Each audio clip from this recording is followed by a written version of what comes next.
যারা দলকে দুর্বল করার চেষ্টা করছে তাদেরকে বলে দিতে যায় আমি দাদা ভাইয়ের দল করি না, আমি যে দলটা করি সেই দলের নাম হচ্ছে সর্বভারতীয় তৃণমূল কংগ্রেস। লোকসভা নির্বাচনের আগে দুর্গাপুরে এসে খোদ তৃণমূল কংগ্রেসের সুপ্রিমো মমতা ব্যানার্জি দুর্গাপুর পশ্চিম বিধানসভা কেন্দ্রের বিশেষ দায়িত্ব দেন প্রাক্তন বিধায়ক বিশ্বনাথ পারিয়ালকে, যা জানিয়েছিলেন রাজ্যের একাধিক দপ্তরের ভারপ্রাপ্ত হেভিওয়েট মন্ত্রী প্রদীপ মজুমদার। এখানে আমাদের বিধায়ক নেই, সেখানে যেমন এই পশ্চিমে আমাদের যিনি প্রার্থী ছিলেন বিশ্বনাথ পারিয়াল, তার দায়িত্ব থাকবে আর সবাইকে সহায়তা করবে।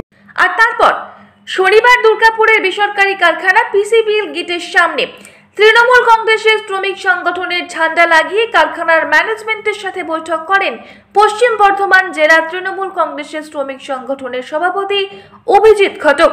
পিসিবিএল যে ফ্যাক্টরি এখানে আছে কোম্পানি, তাদের আমাদের যে পার্মানেন্ট ওয়ার্কার এবং পার্মানেন্ট ওয়ার্কারদের যে এগ্রিমেন্ট হয় কোম্পানির সাথে, সেটা আগামী এপ্রিল মাসে শেষ হতে চলেছে এবং নতুন এগ্রিমেন্ট হবে। সেই বিষয়ে আমরা আমাদের ওয়ার্কারদের সঙ্গে নিয়ে ম্যানেজমেন্টের সাথে দেখা করেছি এবং আমাদের নানান দাবি দাওয়া তাদের কাছে তুলে ধরেছি। আগামী দিনে আলোচনার মাধ্যমে নতুন এগ্রিমেন্ট হবে, সেই বিষয়ে আমরা ম্যানেজমেন্টের সাথে কথা বলতেছি। আর এখানে প্রশ্ন তুলে এদিন দলের সাংগঠনিক বৈঠক শেষে প্রাক্তন বিধায়ক তথা তৃণমূল কংগ্রেসের শ্রমিক নেতা বিশ্বনাথ পারিয়াল দাবি করেন, এখানে আমাকে আমন্ত্রণ জানানো হয় না। প্রথমত হচ্ছে যে যেদিন থেকে আইনটিটিউসির পদ থেকে আমাকে সরিয়ে দেওয়া হয়েছে সেদিন থেকে সরাসরি আমি আইনটিটিউসির সাথে যুক্ত নই।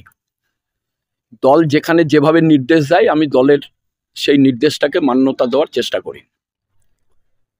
আজকে যেটা হয়েছে সেটা আমার দলের সর্বোচ্চ নেত্রী মমতা বন্দ্যোপাধ্যায় যে নির্দেশ দুর্গাপুরে এসে সমস্ত সর্বোচ্চ নেতৃত্বের উপস্থিতিতে তিনি দুর্গাপুরের মানুষের কাছে যে নির্দেশ দিয়ে গেছিলেন বা দলের পক্ষ থেকে যে নির্দেশ দিয়ে গেছিলেন, আমার মনে হয়েছে সেই নির্দেশকে উপেক্ষা করা হলো, সেটাকে উল্লঙ্ঘন করা হলো। আমার কখনো কখনো মনে হয়, মানে এটা জানতে ইচ্ছে করে, যারা এই নির্দেশটাকে উপেক্ষা করছে, যারা এই নির্দেশটাকে উল্লঙ্ঘন করছে, তারা কি আমাদের দলের দলনেত্রীর চাইতেও বড় নেতা?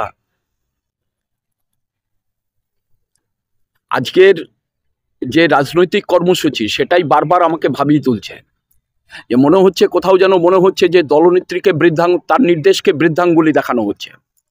তা আমি দলের সর্বোচ্চ স্তরে এই অভিযোগটা জানিয়েছি যে নেত্রীর নির্দেশকে উপেক্ষা করে এই ধরনের সভা করা হচ্ছে এবং এই সভা দলকে শক্তিশালী করা দূরের কথা, দলকে হচ্ছে দুর্বল করবে এবং আগামী নির্বাচনে প্রাক্কালে এই ধরনের মানে কর্মসূচি প্রত্যক্ষ এবং পরোক্ষভাবে নগ্ন দলবাজিকে উৎসাহিত করবে।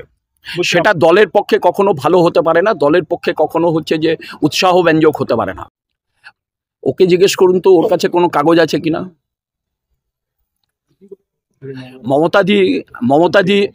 মমতাদি সর্বভারতীয় তৃণমূল কংগ্রেসের সভানেত্রী, তো তিনি বলে যাওয়ার পরে আর কাগজের কোনো প্রয়োজন আছে?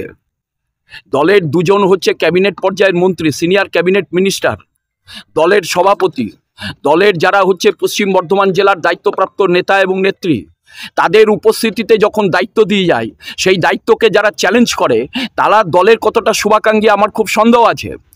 নাম্বার 1। নাম্বার 2, একটা জিনিস আপনাদের মাধ্যমে দুর্গাপুরের মানুষকে বা দলের যারা এই ধরনের উচ্ছৃঙ্খল কাজকর্মের সঙ্গে যুক্ত, যারা দলকে দুর্বল করার চেষ্টা করছে, তাদেরকে বলে দিতে যায় আমি দাদা ভাইয়ের দল করি না, আমি যে দলটা করি সেই দলের নাম হচ্ছে সর্বভারতীয় তৃণমূল কংগ্রেস, যার নেত্রী হচ্ছে মমতা বন্দ্যোপাধ্যায় আর কাণ্ডারি হচ্ছে অভিষেক বন্দ্যোপাধ্যায়, তাদের নির্দেশে হচ্ছে দল করি। সুতরাং যারা এটা করছেন তারা দলকে দুর্বল করার চেষ্টা করছেন, দলকে নির্বাচনের আগে দুর্বল করে নির্বাচনে যাতে পরাজয়টাকে নিশ্চিত করা যায় তার রাজনৈতিক ষড়যন্ত্র করছেন। আমি তাদেরকে বলবো, যদি দলকে যদি ভালোবাসেন, নেত্রীর প্রতি যদি হচ্ছে যে একটা কৃতজ্ঞতা বোধ থাকে, কারণ মমতা বন্দ্যোপাধ্যায় আপনাদের অনেক কিছু দিয়েছে, সেই কৃতজ্ঞতা যদি থাকে তাহলে নিশ্চয়ই দলটাকে শক্তিশালী করার চেষ্টা করুন, দলকে দুর্বল করার চেষ্টা করবেন না। আর এই ইস্যুকে সামনে এনে দুর্গাপুর পশ্চিম বিধানসভা কেন্দ্রের বিজেপি বিধায়ক লক্ষণ ঘড়ুই বলেন, নেত্রী বাংলার মুখ্যমন্ত্রী তিনি এখন ভুল বকছেন, তার কথা তার নেতারাই শুনছেন না। এর থেকে প্রমাণিত দলটার অবস্থা কোথায় দাঁড়িয়েছে। তৃণমূলের দিদি বলুন যাই বলুন, দিদির পার্টির প্রতি কোনো কন্ট্রোল নেই, তার কথাকে মানছেন না, শুনছেন না। তার কারণ একটাই কারণ, টাকা বেশি তুলবে কে। যেখানে টাকার খনি আছে 4-5টি গোষ্ঠী, আর এই কারণে ঘটছে, টাকা তোলার জন্য হচ্ছে। তা ওদের বিষয়ে আমার বলার কিছু নেই, ওরা ঠিক করে কি হবে না হবে। দুর্গাপুর থেকে তন্ময় দাসের report, the e-paper digital. DSMS, a premier management college in Durgapur. Admission open for hotel management, hospital management, tourism management, BBA, BCA and nursing. Excellent training and placement assistance. Join now. DSMS, gateway to success.